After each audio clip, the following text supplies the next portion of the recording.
Aujourd'hui, j'ai le plaisir à nouveau de recevoir Benjamin, qui est un ami, qui est un artiste, qui est un entrepreneur, qui est une personne très pédagogue, et entre autres choses.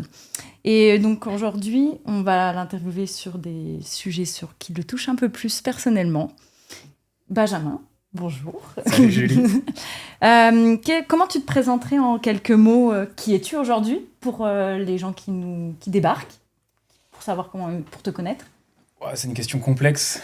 En quelques mots. En quelques mots, je dirais juste je suis Benjamin. Non, sinon, je pense que j'aime bien toucher un petit peu à tout. Ok.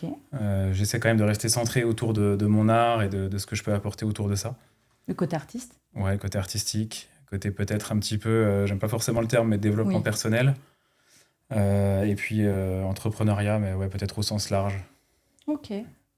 Et du coup, tu as ce côté artiste, mais t'es artiste de quoi? Qu'est-ce que tu fais? Alors, en toute honnêteté, j'ai du mal avec les étiquettes. Donc, mais bon, si on doit placer le côté artistique, bah forcément, c'est dans le graffiti pour ma part. Ouais. Dans le domaine du graffiti, si tu veux bien, ça reflète plusieurs choses. Il y a la partie forcément création d'œuvres dans la rue, sur des supports comme des tableaux ou des objets. Ouais. Mais il y a une autre dimension aussi qui est peut-être un peu plus... comment dire, axé sur l'humain, bien que quand je fais du graffiti, j'essaie d'axer des messages ou des choses cohérentes à l'environnement.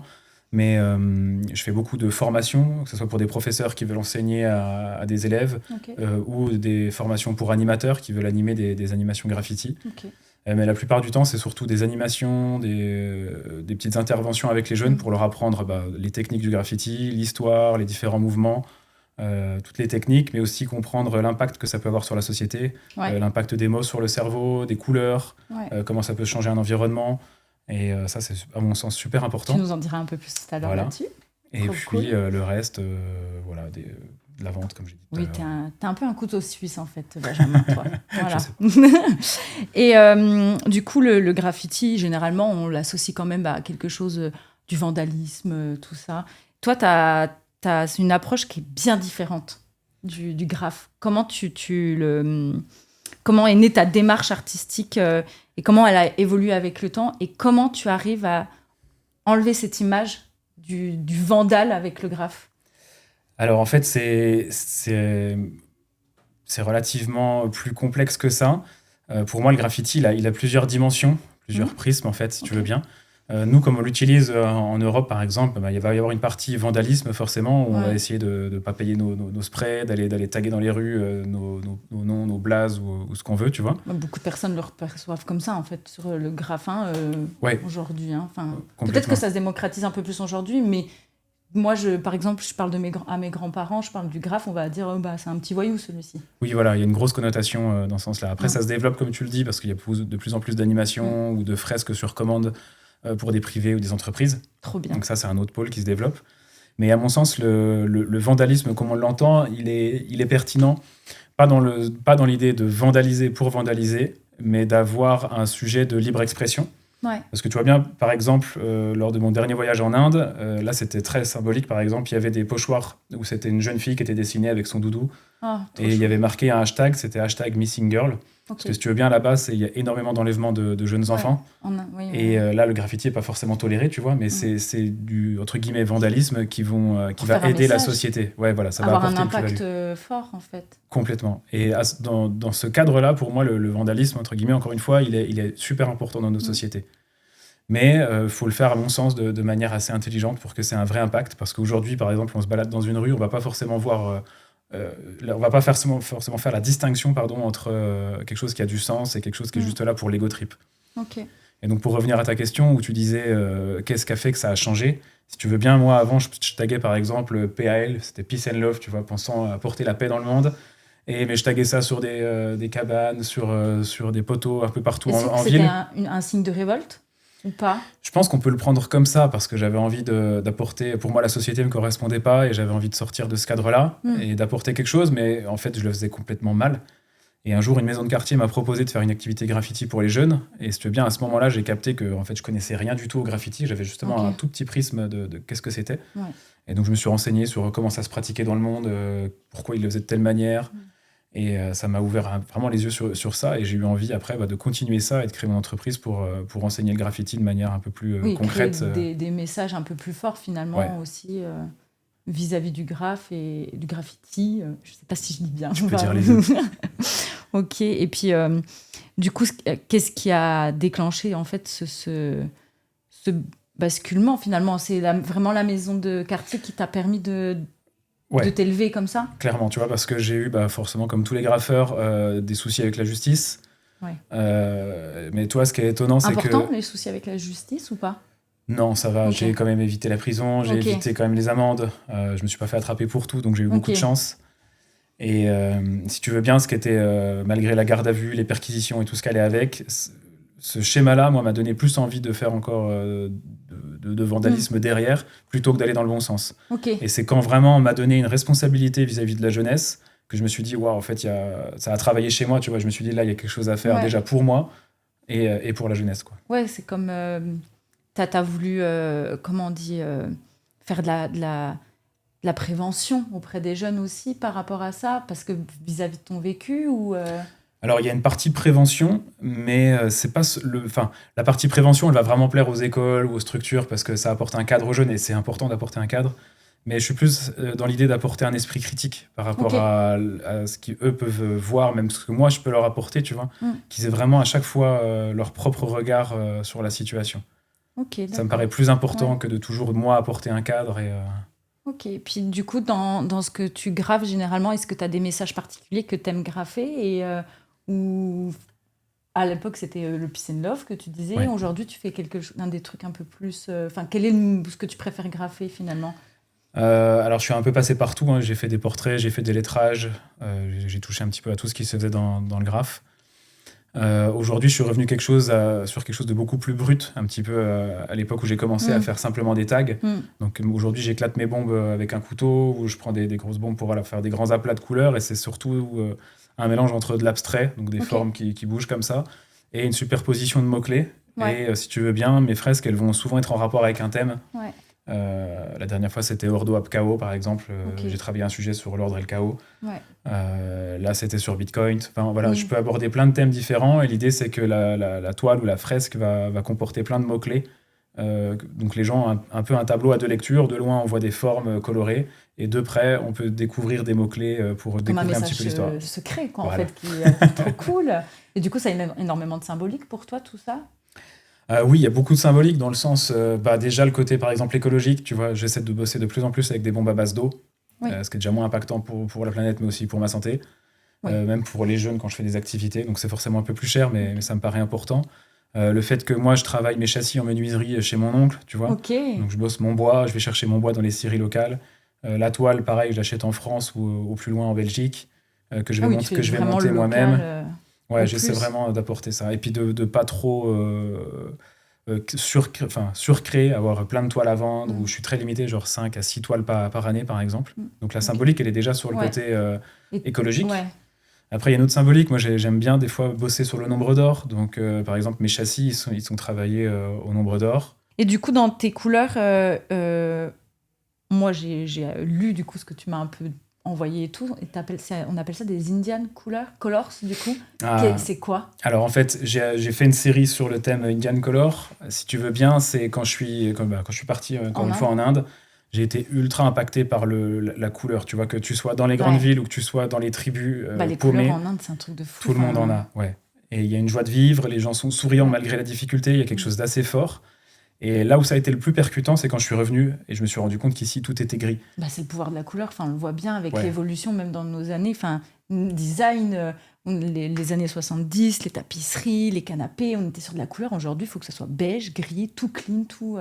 Alors que le pouvoir de la couleur, c'est hyper positif. Hein. Complètement. Moi, personnellement, m'habiller en noir, ça se ressent tout de suite que je ne suis pas dans un bon mood. Alors que quand je mets de la couleur, je me sens fraîche, je me sens pétillante et tout. Donc... C'est sûr qu'en plus, ça attire l'œil, la couleur aussi. Bien sûr, c'est très fort en symbolique. T'as des symboliques par rapport à certaines couleurs tu vois, c'est très culturel aussi, parce que par exemple, l'amour, nous ici, on va peut-être le symboliser avec le rouge. Oui. Le bleu, par exemple, on peut tout à fait dire que c'est pour le côté masculin. Ouais. Alors, si tu regardes déjà un petit peu plus sur l'époque du... plus dire les dates, mais à l'époque, par exemple, le rose rouge était plus pour les hommes et le bleu pour les femmes. Regarde la Vierge, par exemple, elle a souvent un drapé bleu. Voilà. Et par exemple, le bleu, en Afrique, ça va être la couleur de l'amour. Et tu vois, selon les cultures, il y a beaucoup de choses qui changent à ce niveau-là. Ok, d'accord. Donc ça n'aura pas le même impact. Ouais. Et en Inde, tu as 2-3 tips à nous donner sur les couleurs? Là, j'ai pas les références. Non. Bon, peut-être pour une autre vidéo. Mais au-delà d'être un artiste graffeur, tu as lancé une marque qui s'appelle Rekup, si je dis pas de bêtises. C'est ça. Qu'est-ce que c'est ? Alors, si tu veux bien, tout comme dans mon travail artistique, mon art est complètement libre de droit. Ça veut dire que toi, s'il y a un tableau qui te plaît mais que tu n'as pas les moyens de l'acheter, tu télécharges mon œuvre et tu l'imprimes sur un t-shirt, un tableau, où tu peux redesigner mon œuvre et la revendre derrière. C'est trop bien, ça. C'est juste sous licence art libre et tu as juste à mentionner... Ça te fait de la pub en même temps, finalement. Voilà. Tout le monde est gagnant. Et au moins, mon art, il reste libre. Tu vois, pour moi, le graffiti, c'est l'art du peuple pour le peuple. Oui, je vois ce que tu veux dire. Et il reste accessible à tout le monde. Tout le monde peut en profiter. Ouais, complètement. Et du coup, la marque Rekup que j'ai voulu créer, je me suis dit, quand moi j'ai commencé à me développer dans mon entrepreneuriat, j'ai été heurté à plein de problèmes, de difficultés financières ou autres. Et je me suis dit, ça aurait été super cool que je puisse avoir des outils déjà à disposition pour me lancer, tu vois. Okay. Donc, d'où d'ailleurs le pourquoi j'ai fait le club, on pourra en reparler tout à l'heure. Ouais. Et la marque Rekup, si tu veux bien, c'est une marque où tu peux arriver sur le site, tu télécharges les fichiers sources. Et ça, tu peux l'imprimer. Alors, il y a une charte à respecter. Ça doit être que du seconde main, par exemple, les vêtements. Okay. Ou si tu veux faire une montre, par exemple, tu dois prendre que des morceaux déjà faits pour recréer ta montre. Donc, c'est une marque label, si tu veux bien. Et je vais te dire n'importe quoi. Le mec au fin fond du Pérou, il veut lancer sa marque. Et il prend sur mon site, il fait son produit. Il y a déjà tout qui est créé. En fait, il a rien à payer pour faire, si tu veux bien. Ouais. Et dans peu de temps, quand je pourrai, si tu veux bien, cette marque-là, je vais la mettre une marketplace en place. Ouais. Et les gens pourront vendre dessus. Donc, ils pourront vendre le logo qu'ils ont redesigné, mettons un graphiste qui veut le faire. Voilà, leur propre marque, leur propre design, leur propre produit, finalement. C'est ça. C'est trop bien. Complètement. Et le truc, c'est que j'essaie que les gens soient un petit peu... responsables d'eux-mêmes, si tu veux bien.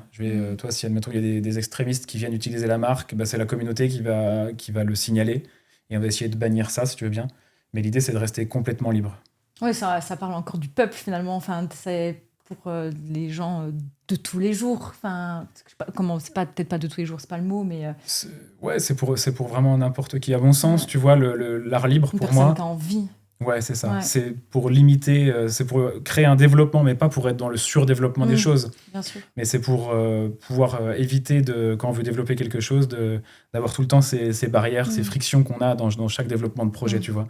Oui, la société nous met énormément de barrières par rapport à beaucoup de choses. Donc, après, il y a quand même une charte à respecter parce qu'il y a un côté éthique et un côté écologique derrière la marque. Ça reste ton art aussi, il y a plein de choses... Alors là, Rekup, c'est vraiment rien à voir avec mon art. Okay, mais vraiment, je peux tout à fait l'utiliser quand moi j'utilise un tableau, que je vais recycler. Je peux tout à fait l'estampiller Rekup et m'auto-labelliser avec ça, tant que je respecte la charte que j'ai créée. Et tout à l'heure, tu nous disais que tu intervenais beaucoup auprès des jeunes et du public. Est-ce que on peut dire que c'est un public un peu fragile ? Ou pas ?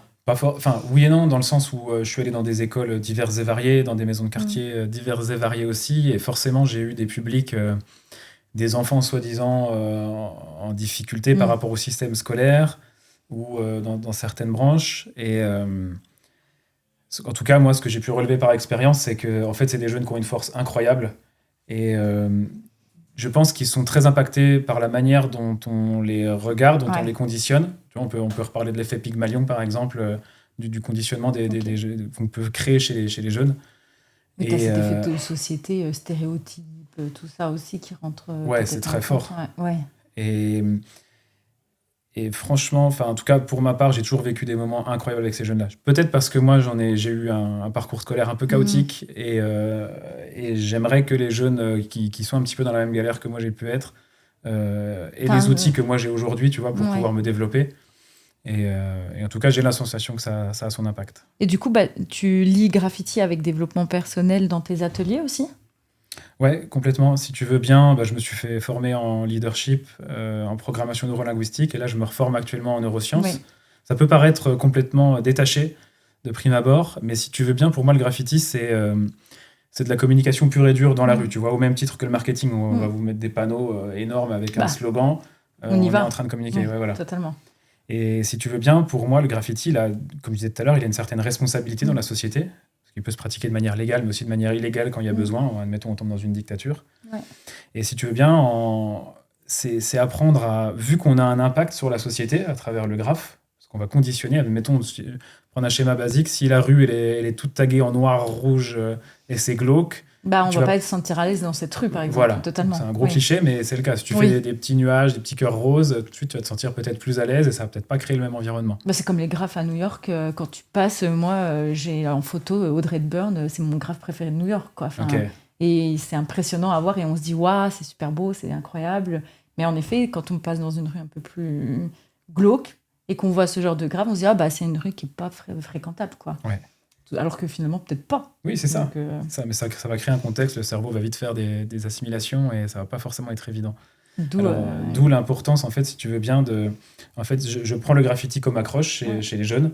Et derrière ça, je vais leur donner des outils par rapport à comment communiquer. Donc, on va communiquer dans la rue. Ouais. Mais finalement, je vais gentiment dériver aussi sur comment communiquer avec ses amis à l'école, sur les réseaux sociaux. Qu'est-ce qui se passe? Pourquoi on a tel comportement? Pourquoi ça nous affecte de telle manière avec nos parents? Et on aborde vraiment tout le sujet de la communication avec la jeunesse. Tu as un souvenir fort avec des jeunes, un jeune en particulier, pendant que tu as intervenu dans une école, maison de quartier je pense que j'en aurais plein. Mais un qui te vient tout de suite, qui t'a le plus marqué peut-être? En fait, ça n'a jamais été très direct. C'est souvent les professeurs qui sont venus me dire derrière. Comme là, ma dernière intervention, ça a été... les gamins, apparemment, ils ont eu de nouveau une envie de finir leur année scolaire, de finir leurs études. C'est beau, ça. Ouais, attends, j'en ai presque les larmes. Ouais, non, mais je comprends. Mais ça m'émeut un peu aussi, tu vois, parce que... On sent que ça leur donne... qu'ils ont besoin qu'on les écoute, qu'on leur donne des outils. Ouais, c'est ça, qu'on leur fasse confiance. Ils ont quel âge, ces jeunes, d'habitude? Alors, généralement, j'ai fait un peu toutes les tranches d'âge, mais souvent, ça va être entre 12 et 16 ans. En plus, on dit... Ouais, il se passe beaucoup de choses émotionnellement. La société, surtout que les téléphones aujourd'hui, c'est pas simple pour eux. Non. Et c'est ça qui est le plus marquant, quoi. C'est voir l'impact, leur évolution derrière. Parce que toi, sur des années. Avec des jeunes que tu as pu. Ça fait combien de temps que tu interviens auprès des maisons et écoles? Ça fait bientôt, je dirais 15 ans. Oh putain, quelque chose comme ça, je sais plus. Okay. Mais ouais, ça fait.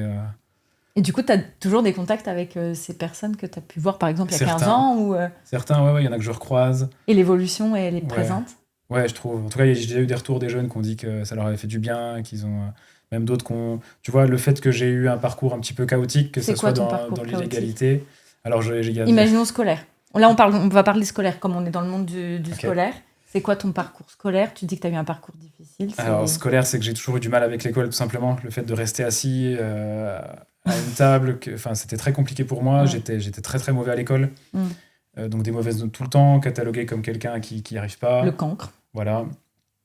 Je me souviens encore des fois je crois en CM2, notre professeur nous classait du meilleur au moins bon par rangée.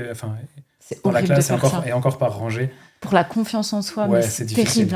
Hein. Je comprends. Et je pense que j'aurais aimé peut-être avoir des outils de compréhension sur moi-même, sur les autres. Enfin voilà, tous ces schémas-là, ça aurait été intéressant de les avoir. Et aujourd'hui, maintenant que je peux les transmettre, j'essaie de le faire. Ouais, c'est ton parcours qui fait ça, qui fait que tu as envie d'aider les autres. Et je trouve ça hyper humble et puis beau de faire ça parce que tout le monde n'a pas cette opportunité en fait d'avoir quelqu'un qui te tend la main. Et aujourd'hui, on en a énormément besoin avec la société dans laquelle on est, où tout est devenu plus difficile pour n'importe qui, même pour les enfants. Et que toi, tu en prennes compte et c'est grâce à ton parcours. Je trouve ça beau, en fait. C'est peut-être mon autothérapie. Peut-être que tu dis que tu avais besoin de ça aussi pour toi. Et puis, est-ce que c'est pas un peu gratifiant aussi de voir du coup certaines évolutions de certains jeunes qui te disent purée, en fait, j'ai peut-être contribué clairement. à clairement. ça. Parce que tu vois, si tu veux bien, dans le graffiti, il y a quand même l'idée de transmettre quelque chose. Oui. Et là, en ayant un impact chez les jeunes, ayant pu leur transmettre peut-être tout simplement des outils, parce que c'est pas dans l'idée de leur transmettre un cadre très précis et qui respecte ça, c'est vraiment de leur donner une boîte à outils et qu'ils puissent s'en servir pour eux-mêmes, tu vois. Et effectivement, j'ai l'impression d'être utile, que ma vie, elle sert un petit peu à quelque chose dans cette société. T'as le côté hyper humain, toi, Benjamin. Et je pense que ça me fait... Ça fait avancer beaucoup de choses. Ça me fait du bien, en tout cas, d'aller dans ce sens-là, d'apporter un petit peu ma pierre à l'édifice. On manque beaucoup de personnes comme ça. Ouais, je pense qu'on l'est tous. Et on essaie de le faire de différentes manières. Ah ouais. Je pense. Je crois pas. Je pense pas qu'il y en a qui soient faits pour être comme ça. Et je pense que en fait, t'es loin d'être égoïste. Et aujourd'hui, on est dans cette société où on est tous très égoïstes. Parce que, alors c'est bien l'égoïsme, hein, des fois, parce qu'on bien sûr. on en a besoin. Ouais. Mais quand on voit dans quelle merde on est aujourd'hui, si on n'est pas aidé par des personnes comme toi, ou même comme moi, parce que je pense que je suis quelqu'un de bien, le monde il va s'effondrer, puis on va être complètement déshumanisé. Mais je crois que c'est une histoire de prisme malgré tout, parce que à mon sens, chacun essaie de faire du mieux qu'il peut. Vraiment. Oui. Et peut-être que des fois, on est tout simplement maladroit. Même moi, tu vois, en essayant des fois d'aller vers un jeune, d'essayer de l'aider, en fait, peut-être que je fais pas du tout ce qu'il faut, tu vois, et que je vais me placer d'une certaine position vis-à-vis de lui, et que c'est pas tout à fait juste. Ouais. Tu vois, peut-être que ce que je vais faire, ça va être perçu d'une certaine manière, parce que c'est ce qu'on apprend, tu vois, un petit peu aussi en PNL, de voir qu'on a tous notre carte du monde, et que moi, je peux te dire quelque chose là, et en fait, sans me rendre compte, toi, tu vas l'interpréter d'une manière complètement différente. Oui, c'est pas faux. Et ça, c'est important d'en prendre compte. Oui, c'est vrai. Bon, d'accord. T'as peut-être raison, finalement. Et bah, du coup, ce que tu dis, t'intègres aussi la PNL, les neurosciences, la visualisation. Et d'où te vient cette idée de vouloir mélanger tous ces outils avec ton art à ce point, en fait? Eh ben, c'est un petit peu comme ce que je te disais tout à l'heure. Tout est, pour moi, dans le graffiti, tout est un petit peu lié à ça, vu qu'on est dans la communication pure. Et qu'au quotidien, on fait que communiquer, que ce soit par notre posture, nos vêtements, les mots qu'on utilise, l'intonation, enfin, sur plein de spectres, on communique non-stop. Et si tu veux bien, c'est des outils qui m'ont aidé à moi mieux me comprendre et à mieux pratiquer mon art. Tu vois, d'être plus conscient de ce que je fais. Et comme je disais, voilà, c'est pour moi super important de pouvoir apporter ça. Et c'est de la transmission que tu fais, mais pour simplifier, tu cherches à transmettre quoi exactement? Eh ben, tout simplement... bienveillance, amour... on va mettre avec des adjectifs assez simples, peut-être. Ça sera peut-être... Alors, c'est ce que j'essaie de faire. Oui, forcément, je mets des petits cœurs souvent partout. J'aime bien, je suis un peu fleur-bleue. Oui, les love aussi. C'est ça, voilà. Mais au-delà de ça, j'essaie surtout de développer un esprit critique. Par exemple, quand moi, je vais donner mon cours, je vais quand même dire aux jeunes avant... ce que je vais vous dire, moi, je vais le croire juste. Je vais quand même vérifier mes sources quand je vais parler de choses scientifiques. Mais si tu veux bien, c'est vraiment enseigner l'esprit critique. Okay. C'est ce qui me paraît le plus important, surtout dans notre société aujourd'hui, en particulier avec les réseaux sociaux, les médias. Ouais. Ça me semble être l'outil primordial, quoi, pour évoluer sainement. Ok, trop cool. Tout à l'heure, tu parlais de Bitcoin. Je ne sais pas si je le dis bien. Bitcoin. Voilà. Et de licence art libre. Est-ce que ça n'a pas un peu aussi un acte politique, tout ça? Alors, à mon sens, tout peut être politique, tu vois. Moi, en allant faire une animation graffiti, ça peut être politique parce que je vais aller vers les jeunes, je vais transmettre un message, je vais leur apporter des choses et peut-être que ça va les diriger vers quelque chose et j'ai une action dans la société, tout comme mon graffiti. Pour moi, l'utilisation d'art libre, c'est une conviction personnelle, par exemple. Le fait qu'au quotidien, on s'inspire de tout inconsciemment, tu vois, il y a la texture de la feuille, il y a la texture du mur. Bien sûr. Et ça va s'imprégner dans mon cerveau. Et peut-être que dans 4 jours, je vais faire une œuvre un peu gris et vert. Et sans m'en rendre compte, c'est ce que j'aurais retraduit de l'interview d'aujourd'hui, tu vois. Ouais. Et à qui je le dois, ça, tu vois? Est-ce que je peux m'approprier la texture de la plante, tu vois? Et c'est ce rapport à cet ego en disant, moi, j'ai fait ça. Moi, et ben, du coup, avec le fait que ça soit en licence art libre, ben, ça comment dire, ça enlève ce côté égo. Oui, ok. Et en même temps, ben, du coup, pour moi, ça prend une place de facilitateur en disant, ben, voilà, j'ai retransmis quelque chose, ben, fais pareil, quoi. Ok, trop cool. Et Bitcoin, si tu veux bien, ben, c'est un petit peu aussi dans le sens de responsabiliser les gens, tu vois. Là, on est toujours dépendant d'un tiers, une banque, quelque chose comme ça. Ouais. L'idée, c'est de devenir responsable, tout comme Rake Up, tu vois, les gens viennent responsables d'eux-mêmes. Je suis pas là à contrôler tout le temps ce qu'ils vont faire avec, ils sont responsables de ce qu'ils font. Et si tu veux bien, moi, je le vois un petit peu comme l'argent du peuple pour le peuple, tout comme le graffiti, tu vois, un petit peu. Comment ça fonctionne réellement en quelques mots, parce que... Alors là, je suis pas spécialiste, il faudrait demander à Nicolas Schmitt une prochaine interview, peut-être intéressant avec plaisir. À travailler, ouais. Mais si tu veux bien, aujourd'hui, on peut appeler ça une monnaie qui est complètement décentralisée, donc qui appartient à tout le monde et à personne à la fois, et qui est travaillée d'une manière, en tout cas moi c'est ce que j'en comprends, à être désinflationniste. Si tu veux bien, ça va, voilà. contrairement à l'euro. J'avais compris ça pendant une conférence qui s'est passée au club. Tout à fait. Et du coup, cette philosophie, on va repartir là-dessus, ça sera plus simple. Et donc, l'argent du peuple pour le peuple. Vas-y. Voilà. Et donc, du coup, dans cette dynamique-là, dans mon travail, si tu veux bien, toutes mes œuvres, elles sont achetables qu'en Bitcoin. Ouais. Donc, c'est une position que je prends vraiment pour véhiculer cette idée-là. Ça te met pas des barrières ? Si, ça m'en met quand même un petit peu. Mais tu vois, du fait que je vends très peu de tableaux par année, vu que je me suis limité pour éviter cette surproduction, je touche des clients déjà qui sont peut-être un peu plus collectionneurs par rapport à ce que je propose. Et après, par contre, comme privilège, entre guillemets. Ouais, en tout cas, celui qui veut acheter, il va devoir prendre le temps de travailler. Il y a un contrat qui est fait pour qu'on lui apprenne à ouvrir un compte pour créer son portefeuille Bitcoin et développer ça. Mais si tu veux bien, ce qui est important, c'est que même si ça, c'est très cloisonné peut-être, il y a quand même le côté licence art libre qui fait que mon art est à côté. Si tu peux pas te le permettre ou quoi, tu télécharges, t'imprimes où tu veux. Parce qu'imaginons une personne a eu un gros coup de cœur et puis il veut pas ouvrir son portefeuille, son machin. Il peut se dire, ok, d'accord, je vais aller... Mais c'est trop bien parce que tu te mets pas non plus finalement de tant de barrières que ça et ça peut te permettre aussi de te faire connaître. Bien sûr. Donc, Puis je suis raccord avec ma philosophie et c'est ce qui est le plus important dans mon travail. Et du coup, on disait qu'il y a eu une conférence au club sur... Il y a plein de choses qui se passent au club de toute façon. Il faut venir au club. Et toi, il me semble que tu es l'un des initiateurs du club et du club. Oui. Qu'est-ce qui t'a poussé à créer ce réseau et quel est son but de ce réseau ?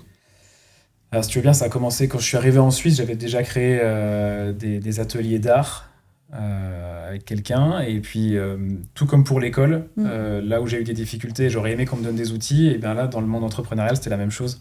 Okay. J'aurais aimé avoir des espaces pour pouvoir rencontrer du monde, des espaces pas trop chers, des outils à disposition, du réseau. Et toute cette période où j'ai dû galérer pour obtenir tout ça, l'idée, c'était de créer justement cet espace qui pouvait permettre ça. Donc, j'ai déjà créé ça sous forme d'entreprise en Suisse. Ouais. Et entre deux, avant de créer avec d'autres collègues le Club France, j'ai voulu créer le club. Donc c'est, si tu veux bien, un petit peu comme un club affaires. J'aurais dit peut-être un club humaniste pour trouver un grand cadre. Et si tu veux bien, c'était de faire du lien entre des acteurs français et des acteurs suisses, mais sur tout niveau, que ce soit politique, entrepreneurs, associations, artistes, sportifs. Ouais. Et dans l'idée de créer des synergies, parce que dans mon travail, j'ai eu l'occasion de toucher un petit peu à tout, de bosser avec de l'industrie, de la culture, de la politique, enfin, aller un petit peu dans tous les sens. Le couteau suisse, Benjamin le couteau suisse, on en revient au même. Hein. Et je trouvais ça intéressant de mixer tout ça et de mettre l'humain au premier plan. Parce que pour moi, le business, il pouvait tout à fait se faire au second plan, justement, avec des synergies. Il peut y avoir, par exemple, 4 graphistes, 10 photographes, 3 industriels, et ça allait matcher avec certains et pas avec d'autres. Et des projets, justement, en ont découlé. Et ça continue à évoluer là vers d'autres horizons. Trop cool.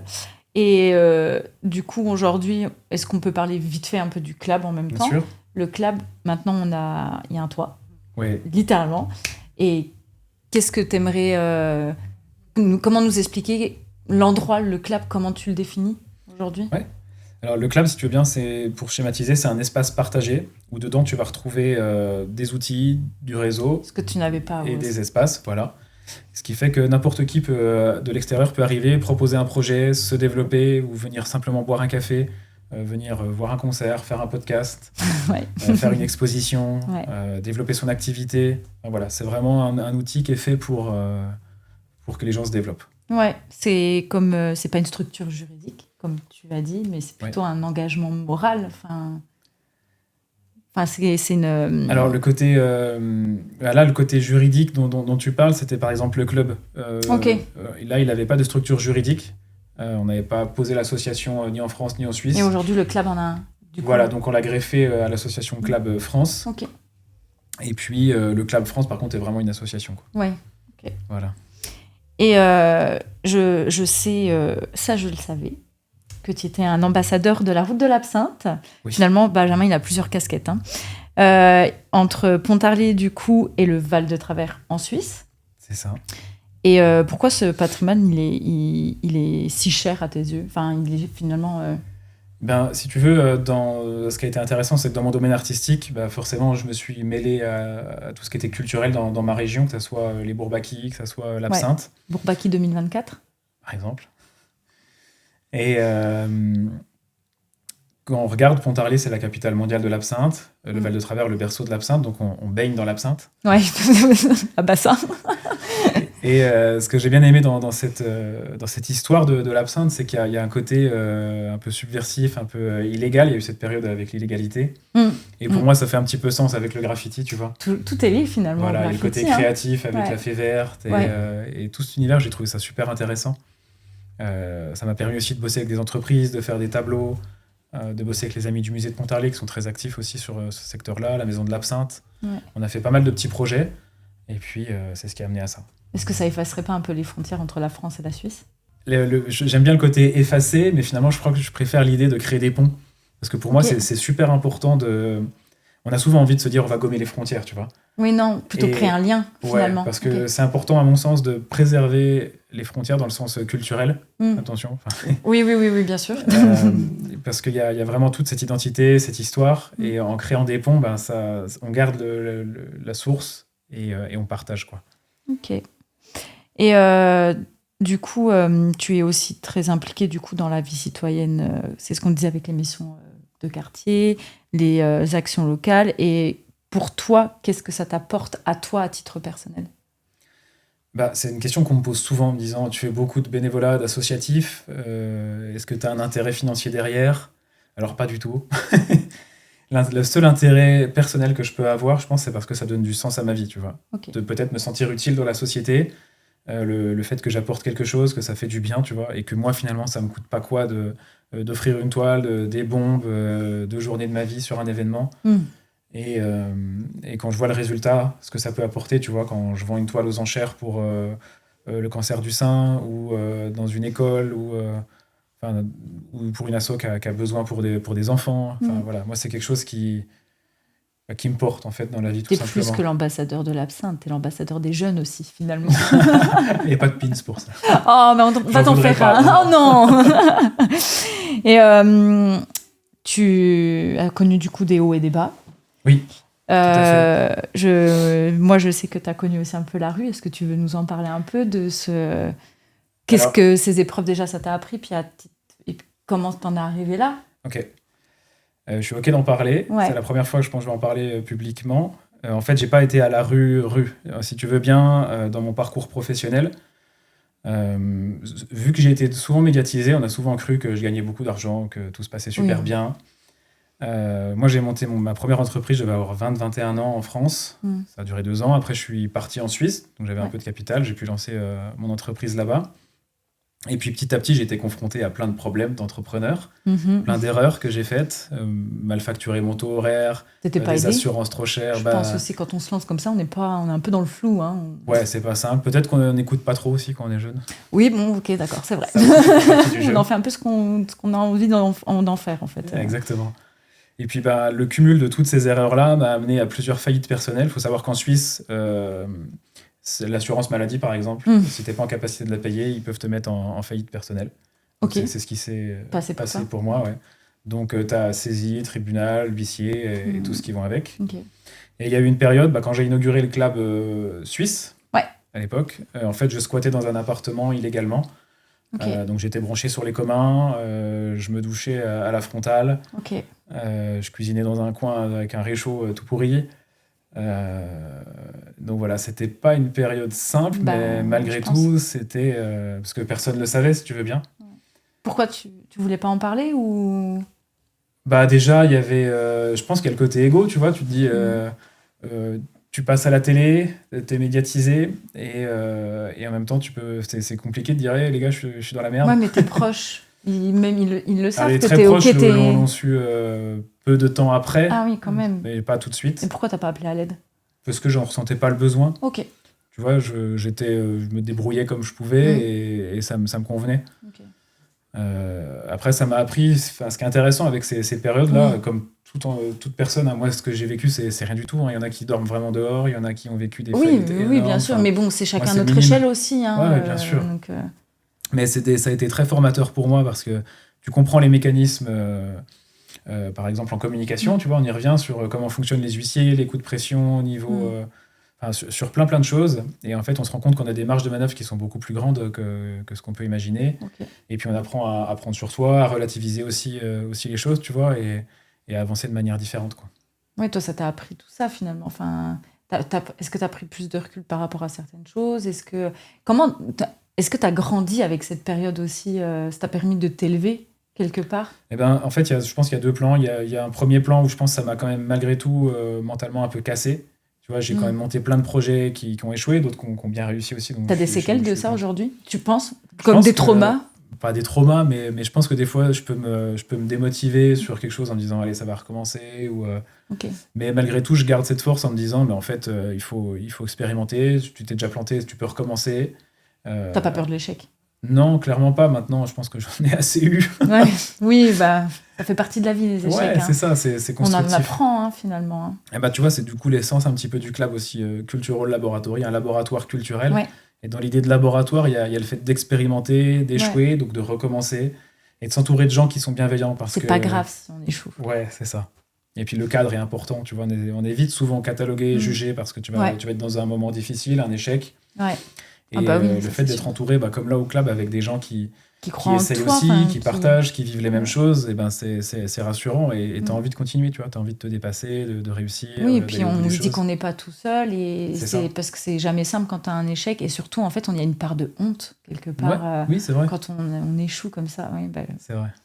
oui, je On comprends. passe tous par ces phases-là. Ouais, elles sont pas simples, elles sont difficiles, ces phases, quand Ouais. même. hein. Elles sont Mais bon, on n'est enrichissantes. pas tout seul, et c'est ce qu'il faut se dire. Ouais, complètement. Et puis, il faut savoir bien s'entourer et ne pas abandonner.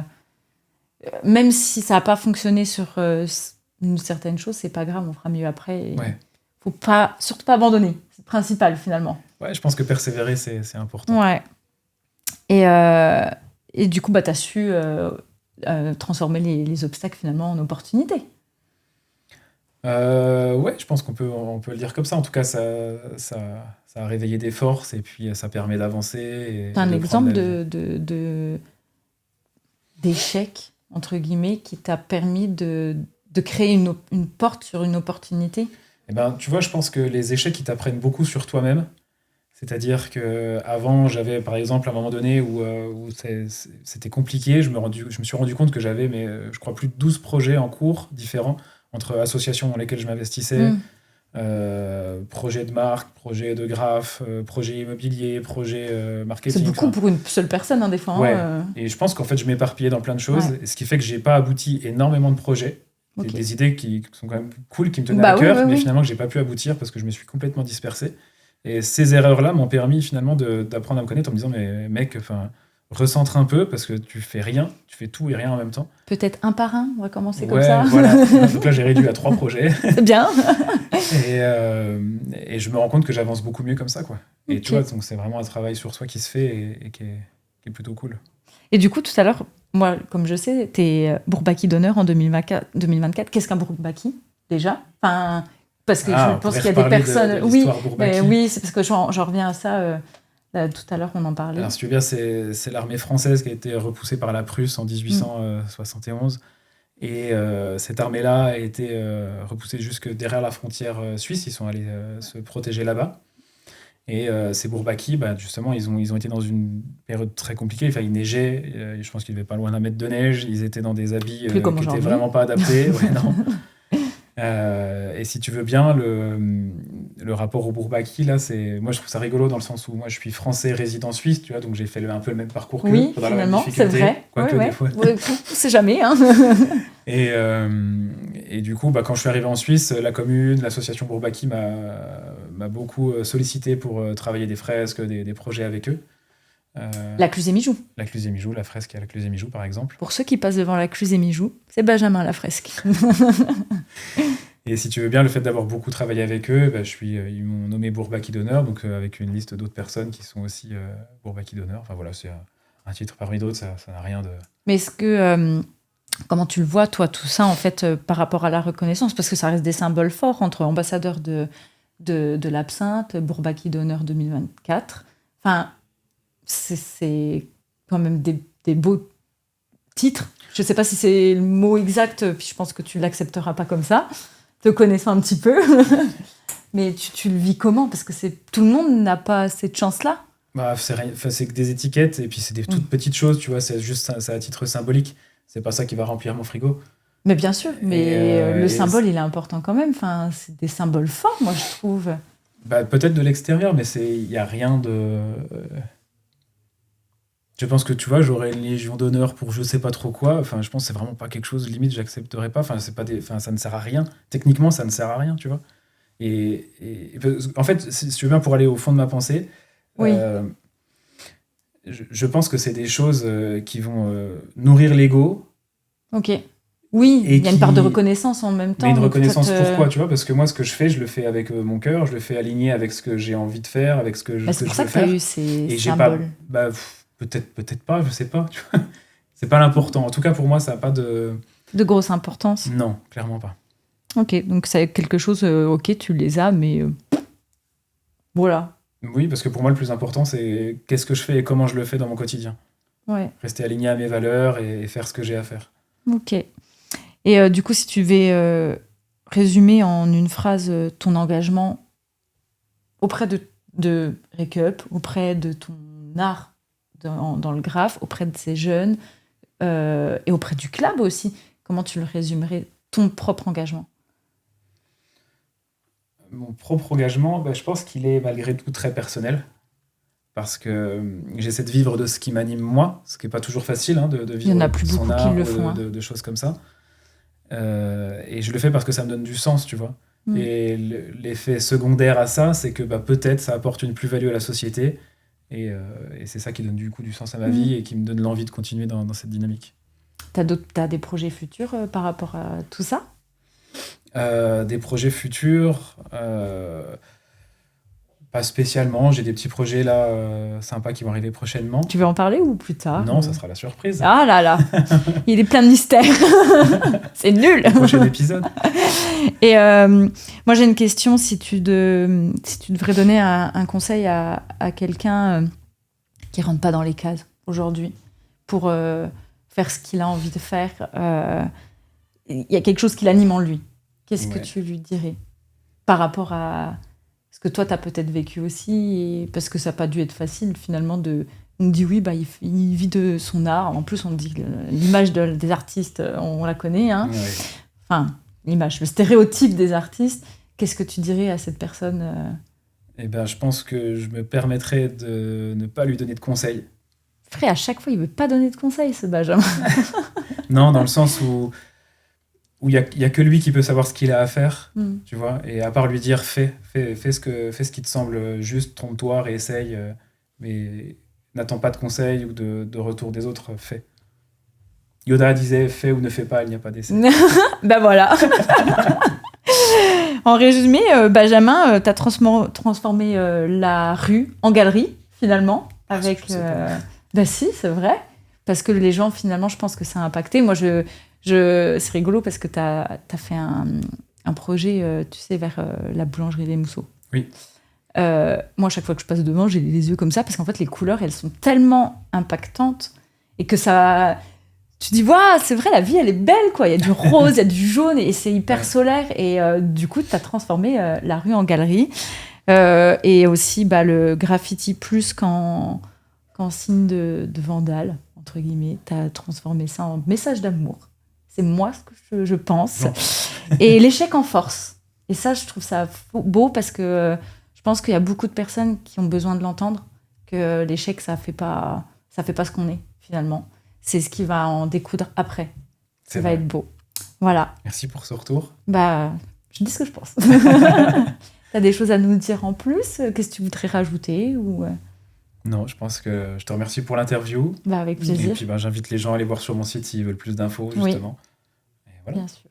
Merci encore.